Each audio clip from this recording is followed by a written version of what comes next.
Hello everyone, welcome again to online session of Manu Law classes, and I'm Dinesh Kumar and I'm former assistant professor of law at Campus Law Center, Law Faculty, Delhi University, and presently I'm working as an academic head of Manu Law classes. So my dear students, today I will discuss with you one of the important doctrine of IPC, and the name of the doctrine is Doctrine of Transferred Malice. Doctrine of Transferred Malice. So the provisions regarding this has been given under section 301 of IPC. Now, before moving forward, there is an important announcement for all of you. Admissions are open at Manu Law classes for the upcoming batch of 2022 and 2023 for all the law entrance examinations. And for all of you may get yourself enrolled with us. For getting the more information, you can dial on the given number, that is 9971444054. And we at Manu Law classes are also providing 15 days free trial for all the aspirant of law entrance examination. And in these 15 days free trial, you will get the following benefits. Number one, you will get live classes with one-to-one interaction. You will get recorded conceptual lectures on various topics. You will get various topic tests and sectional tests, and we will also provide you the analysis of your performance, and this analysis will be done by our team of experts. For availing this facility, you need to do the following activities. Number one, first of all, you should find the link in the description below. Then you should locate sign up for 15 days free trial. Then you should fill the form available there, and after doing all these activities, you will be eligible to get the benefit of these 15 days free trial.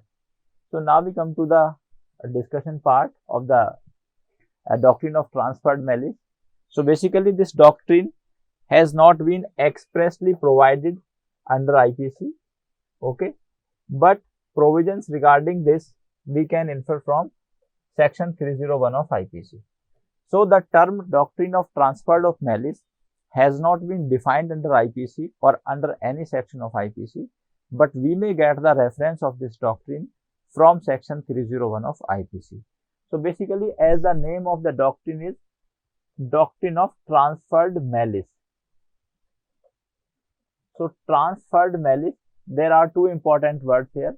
One is the transfer, and second is the malice.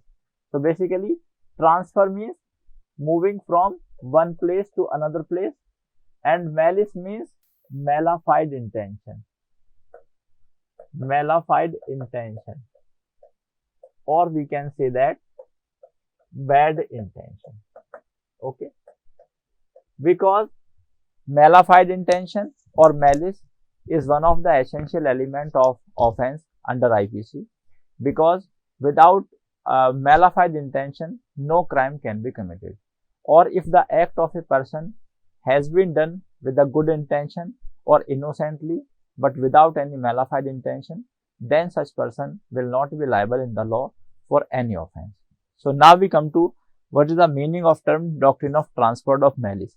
So according to this term doctrine of transferred of malice, if a person has intention to cause the death or cause injury to other person, but he by mistake commits the death or injury to cause the injury to other person, then such person cannot take the defense that he did not have intentions to cause the death of that person, so he should not be held liable.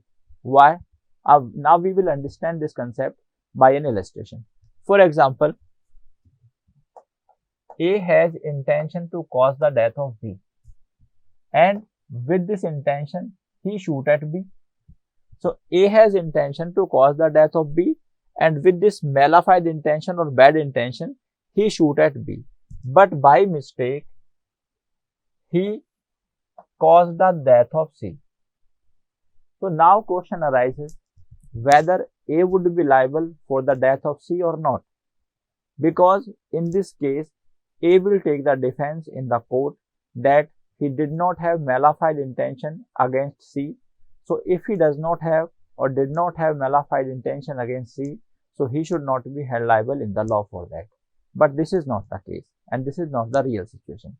according to the doctrine of transferred malice, A would be liable even for the death of C, and by virtue of section 301 of IPC, from which we have the reference of doctrine of transferred malice, it will be presumed that A had intentions to cause the death of C only. A had intention to cause the death of C. So law will presume that he has intention to cause the death of C, and now he will be given the punishment according to the provisions of the IPC. So why these provisions have been enacted? These provisions have been enacted so that the accused person is not able to take the benefit, because if in this given situation A is allowed to take the benefit of the situation that he did not have intention to cause the death of C, so he will not be liable for any punishment. But what about the C? So whether C got the justice? Answer is no.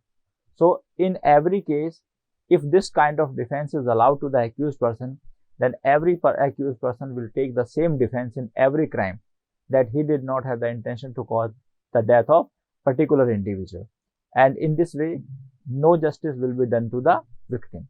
So giving for the purpose of giving justice to the victim, this doctrine of transferred malice has been evolved or has been instituted in the IPC under section 301 of IPC. So now we come to the essential elements of this doctrine. So first essential element is cause the death of a human being. So basically death of a human being must be there, because according to the essentials of an offense, both the parties must be human beings. So if a person cause the death of any other animal, then the case will not be registered under IPC. Rather, case will be registered under the Prevention of Cruelty Against Animal Act. Second, by doing this, death must have been caused by doing any act with an intention or knowledge to cause death. Means the person who caused the death must have intention and knowledge to cause the death of the other party. Thirdly, or death must have been caused by any bodily injury which is likely to cause death. Means there is reasonable apprehension to the accused person that by such act he will cause the death of the victim. Now, accused causes the death of another person instead of the intended person. So as I give you the example, that in the given example, A has the intention to cause the death of B, but he caused the death of C. So C is the another person. So in this case, it will be presumed that A has the intentions to cause the death of C and not the death of B. And by virtue of this provision, A would be liable for the culpable homicide of C. So what is the objective of this doctrine? So the objective of this doctrine is to punish the accused person, and if this defense will be allowed to the accused person, then every accused person will claim the same defense, and it will amount to injustice to the victim. Now we come out to a landmark judgment on this point, and the landmark judgment is R versus Mitchell. In this case, what happened? Appellant R, this R, tried to jump the queue at a post office. So an elderly man objected this. So when R, who is appellant in this case, he was trying to jump the queue of the post office. So objection was raised by an elderly man. So R pushed that elderly man, and when R pushed the elderly man, so R fell upon the other persons who were in the queue, and because of this, one elderly lady or one old lady also fell down in the queue, and because of falling down, she broke her leg. Okay, there was fracture in her leg. So, and due to the fracture in the leg, she dies. Now the question was that whether R should be held liable for the death of the old lady.